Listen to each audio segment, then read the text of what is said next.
4 days. That's all I had to explore Tunisia, a country that sits at the crossroads of ancient Rome, the Islamic world, and the Mediterranean. Could I really do it justice? Honestly, I wasn't sure. But what I found surprised me in ways I didn't expect. This is my honest, unfiltered take on Tunisia in 4 days. What you absolutely cannot miss, what caught me completely off guard, and whether 4 days is actually enough. Let's get into it. I arrived into Tunis and headed straight for the Medina, the old city.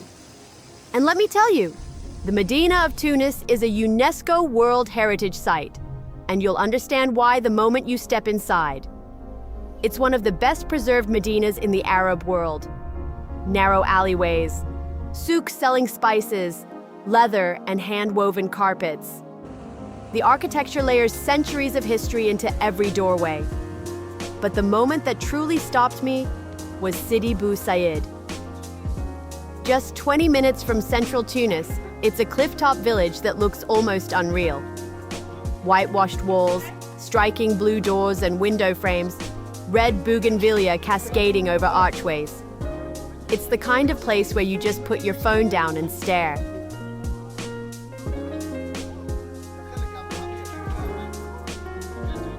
A fun fact about Sidi Bou Said: the specific shade of blue used on the doors and windows is actually regulated by law. You cannot paint your building any other color. That's how the village has kept its iconic look for decades.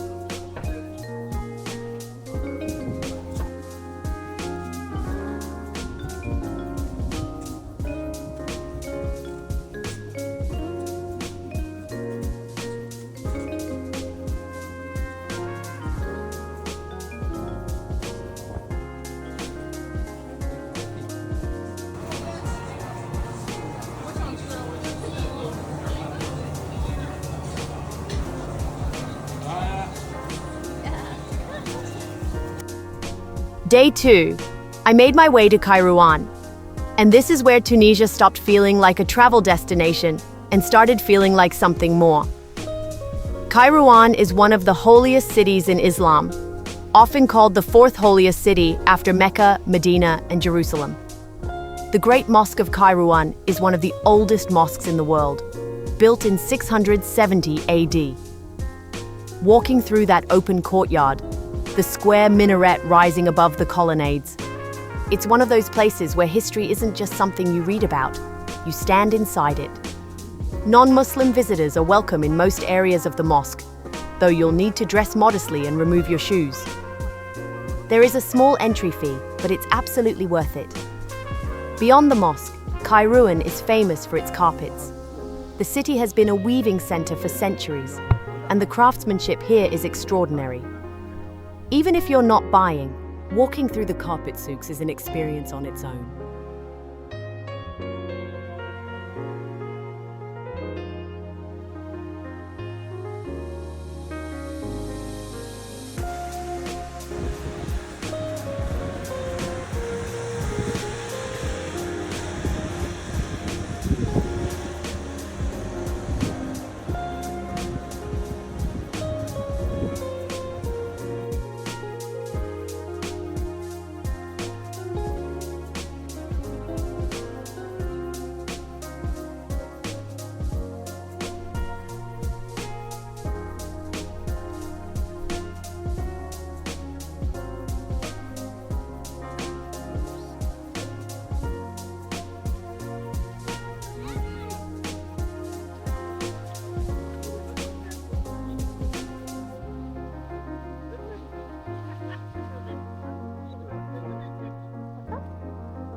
Day 3 took me to what is arguably the most jaw-dropping sight in all of Tunisia, the Amphitheatre of El Jem. Built in the 3rd century AD, this is the largest Roman Colosseum on the African continent and the 3rd largest in the world, only slightly smaller than Rome's Colosseum. And unlike Rome's, it's sitting quietly in the middle of a small Tunisian town, with barely the crowds you'd expect for a UNESCO World Heritage Site of this scale. Walking into the arena floor and looking up at those towering walls, 3 tiers of arched stone, still largely intact after nearly 1,800 years, it's genuinely humbling. I spent nearly 2 hours here and still felt like I'd barely scratched the surface.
If you're finding this guide useful, do me a small favor and hit subscribe.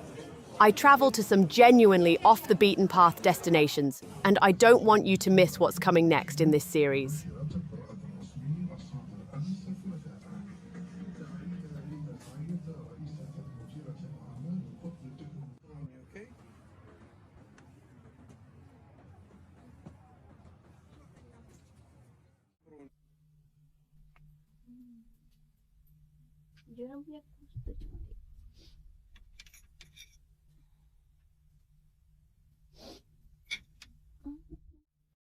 On my final day, I slowed down and wandered through Tunis without a plan.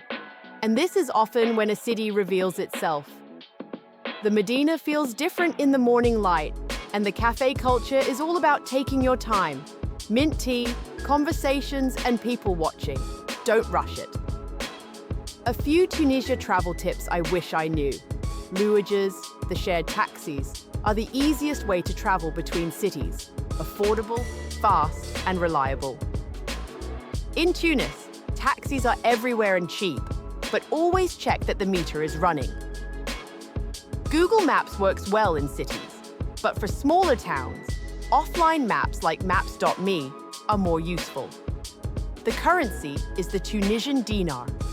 You'll need to exchange locally, as it cannot be brought in or taken out of the country.